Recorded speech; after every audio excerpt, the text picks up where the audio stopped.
Welcome to this video on sales management, sales strategy. Here we will talk about one of the key sales metrics or KPIs that every business should measure, which is average order value, AOV. Now, e-commerce companies put a lot of focus on measuring, monitoring, and improving their average order value. But this metric, this KPI is not just for e-commerce businesses or online stores. This should be measured by every business. How to increase your average order value, how to earn more from every transaction, from every customer order. Now here, if you see, there's a snapshot of the sales dashboard from the sales CRM that we have developed. It's a simple to use Excel CRM, which any business could use. It's ideal for small businesses, freelancers, or independent professionals. And even here in the dashboard, along with other KPIs like conversion percentage, revenue, target achievement, we report the average deal value or average order value. The link for the CRM is in the description. We have a demo video for the entire CRM, which you could go and watch and download the CRM for your use. So average order value, as we were talking about, is measured simply as the total sales revenue divided by total number of transactions. This is fairly simple. If you earn 1 lakh rupees and if you have, say, 1,000 transactions, then 1 lakh divided by 1,000, so 100 rupees is your average order value. The discussion of this video is that why is AOV important for all businesses? So first of all, let me show you an example. As I mentioned, the e-commerce companies put a lot of focus and emphasis on improving AOV because every customer that they acquire, there's a cost to acquiring customers. Most customers come on e-commerce sites by Facebook ads or Google ads, and there's a cost to acquire each customer. So the more you earn from a customer, the more is your return on investment. So here is an example you would have seen on Amazon or other e-commerce websites. When you go and purchase, they recommend additional products to you. So here is an image where it says customers who bought this item also bought, and they've given you multiple recommendations. So what this does is this motivates you to make an additional purchase. So suppose if you had bought a book for $9, they have recommended you other books as well. Some is for $8.70. Then you have a book for $3.60, $3.95. Any additional purchase that you do because they've recommended books to you based on what other customers before you had bought, along with whatever product you've chosen, would help them earn more from you on this very order. Another example is here is a customer looking at GoPro Hero 6 back, and what they have done is the recommendation engine gives the customer frequently bought together. So what the engine is doing is, rather than buying GoPro Hero 6 Black, which is worth £399, buy the bundle together. So if the customer selects the bundle, he or she will be paying £533 instead of £399. So that is how the business, this e-commerce store, would increase its revenue per order, per customer. But as I said, e-commerce companies are already measuring and implementing strategies to improve their AOV. Why is AOV important for non-e-commerce businesses? Suppose if you're running a service business, a marketing consulting, or an HR agency, why is average order value important for you? So here I have an example for you, an example of a recruitment agency. So let's say the recruitment agency, this agency that we're talking about, earns 10,000 rupees on an average per candidate that they help their clients hire. 10,000 here is their average order value. Their unit is every candidate hired, and they get paid 10,000 rupees or whatever is your currency for every successful hiring done for a client. So their AOV is 10,000. Now, suppose if they help clients hire 17 candidates in a month, so their monthly revenue becomes 170,000 or 1,70,000. That's their entire sales data, that they earn 10,000 rupees per candidate. They help clients hire 17 candidates, hence they earn 170,000.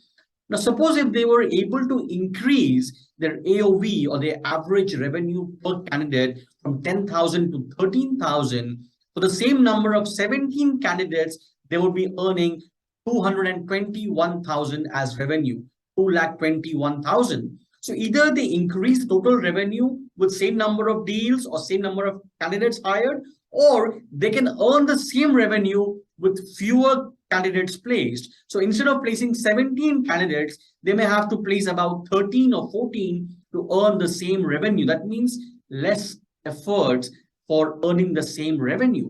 But how can they increase their average order value? How can they increase their average revenue per candidate? So like e-commerce companies, what is that they can upsell or cross-sell to the client? For example, can they offer additional services or additional charges for background verification for every new candidate? Suppose 10,000 rupees is the fee this agency charges for a client for every new candidate hired.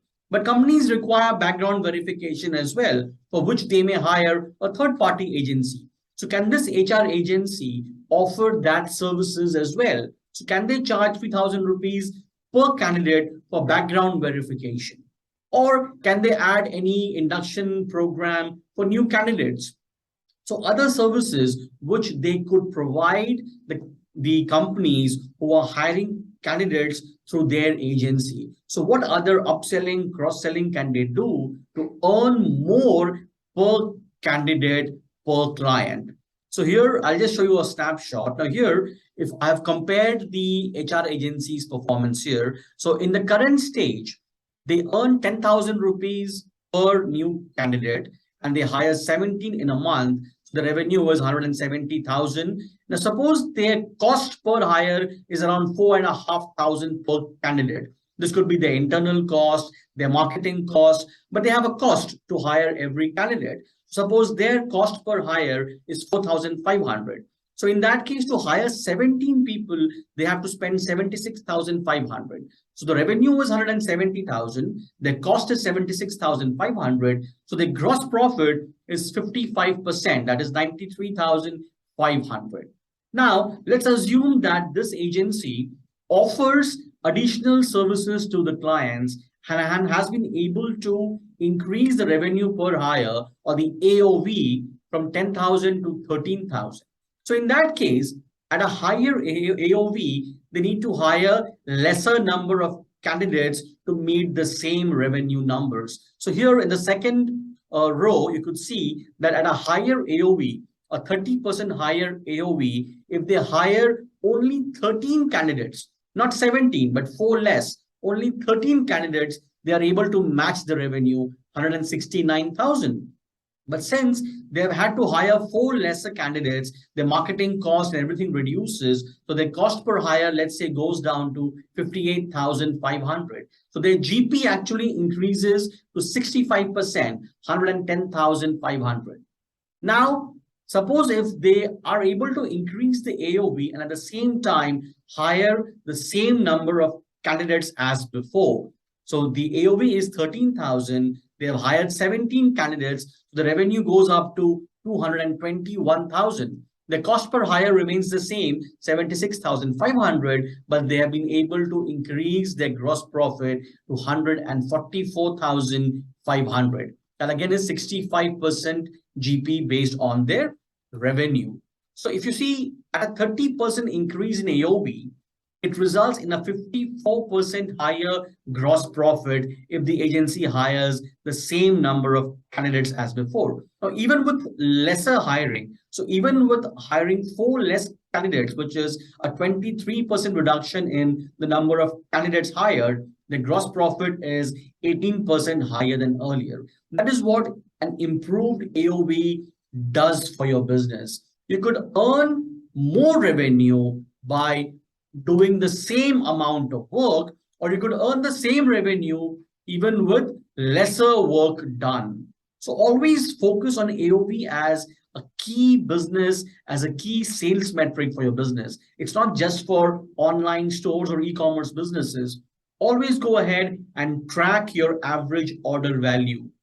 It's not about, sales is not about only adding new customers or selling again and again to the same customer. It's also about selling more per transaction. This then makes you independent of retaining the same customer, because not every customer is going to come back and buy from you. That is going to happen later on when you improve your relationship with the customer, you engage them, and you keep on offering them new services. But when a customer comes to you, identify what steps, what services can you provide, what additional value can you provide to the customer to increase the ticket size of every transaction. So if you've not been measuring AOV for your business, start doing it now. Track your AOV per week, per month, depending upon the frequency of transactions, and talk to your team, talk to experts, talk to customers as well, that what else can we do for you. In the example of recruitment agency, talk to customers that can we do background verification for you? Can we provide induction services to your company for new hires? If you're running a digital marketing company, ask if you can provide content marketing to them as well. Content writing to them as well. So decide what other services, what value added services can you provide to your customer and increase the ticket size and average value of every order. Hence, AOV should be one of the primary sales KPIs that you monitor and you continuously improve. Thank you for making it to the end of this video. We'll be making more sales related videos on other sales KPIs and why each metric or each KPI is important for your business. So do subscribe to our channel. Keep coming back and watch more of our videos. Thank you very much.